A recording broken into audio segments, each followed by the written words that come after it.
I think there are a few obvious ones that emerged and strengthened, and probably the ones you'd pick out are tariffs and the collapse of the geopolitical stability that we've had probably stand out.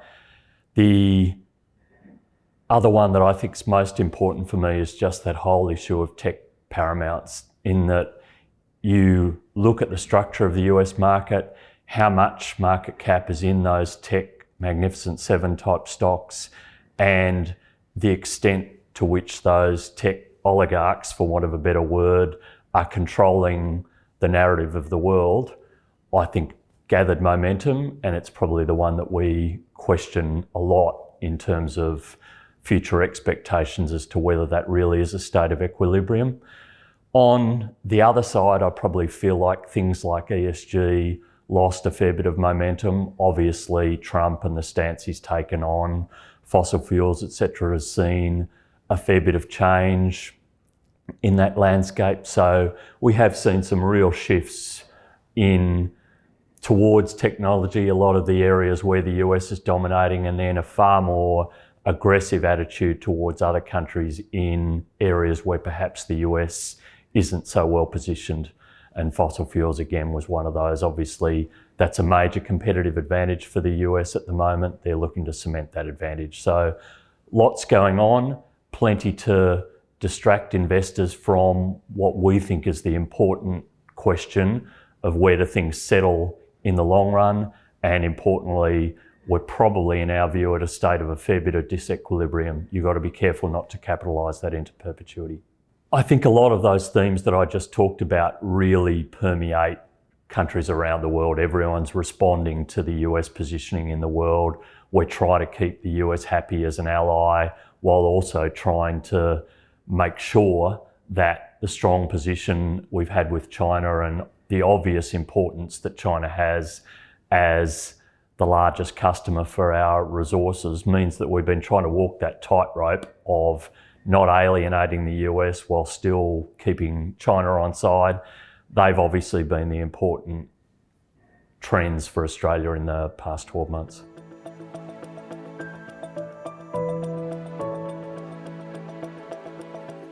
Gold's always been a tricky one for me, in that issue about the financial markets and whether we've got long-term questions about debt sustainability, people running to gold for inflation protection, fiat currency protection, etc., etc.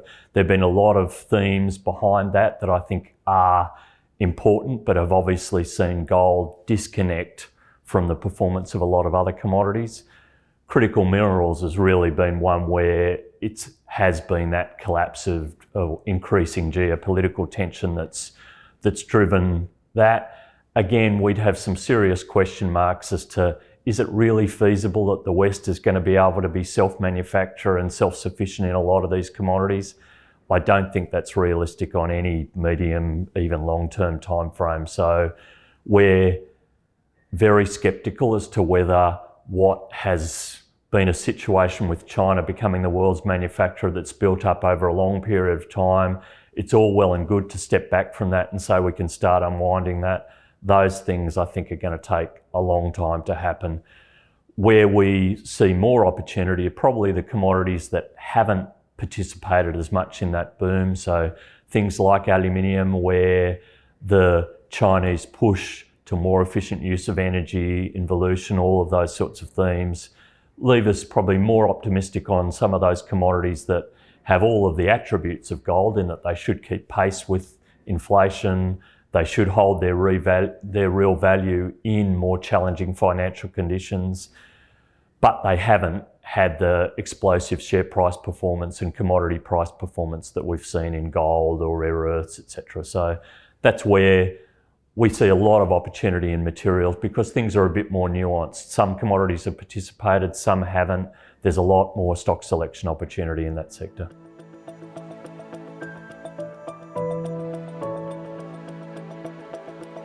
AI is a tricky one in that I never want to bash things just for the sake of it, but as a contrarian, you're always sitting there trying to challenge the popular wisdom and say what here makes sense and what is just becoming a narrative and fuel for speculative booms that we see over and over again. And my yardstick is always driven by saying, well, the profit pool of the economy never moves as quickly as people like to believe it does. People are always forecasting 10% earnings growth.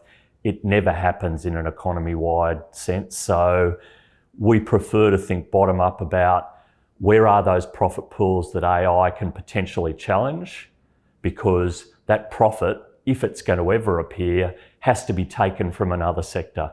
And if you think about that, you start to look at it and think, who are the winners and losers? What can AI potentially really improve the productivity of?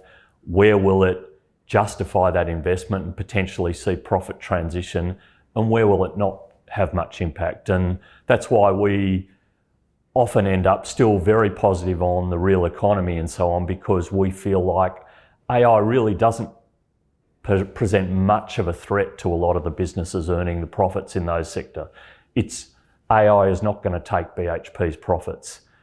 In sectors where there is a lot more intermediation, where there's very high margins and the value add from that intermediation is not as great, we look at it and think you do have to raise some questions about really how susceptible are those profits and how sustainable are they in the long run when AI could challenge that. And interestingly, again, there's a lot of opportunity there, because a lot of the market cap is in things that, because they've been recent high growth, actually we put in the fairly vulnerable long-term category.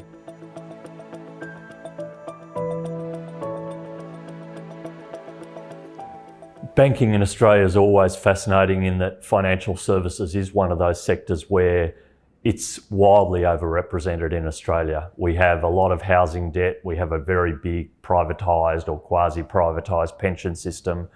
All of those reasons mean that we do have a big banking sector. We've got a big financial services sector. The downside, and again, we feel like a broken record here, is that our house prices, high immigration levels, which have required lots of construction and a big construction industry versus most of the Western world, puts us in what we'd say is a vulnerable long-term position. It is not a healthy economy to be driven and have too much dependence on very high house prices. The banking sector is obviously in turn connected to those house prices. The propensity of people to borrow is driven by it.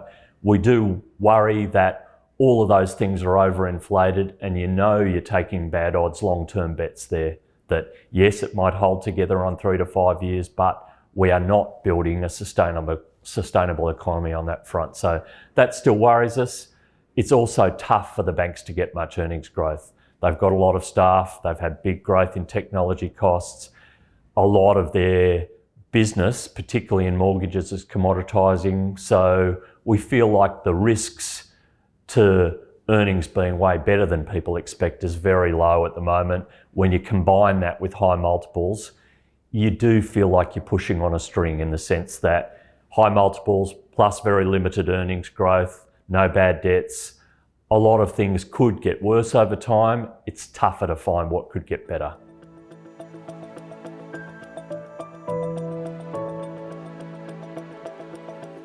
I'll cheat a bit here and pick a couple, but in healthcare, we're probably finding a lot of opportunity, and mainly because stocks like Sonic Healthcare, Ramsay Healthcare, they're businesses that have done it pretty tough in the last few years.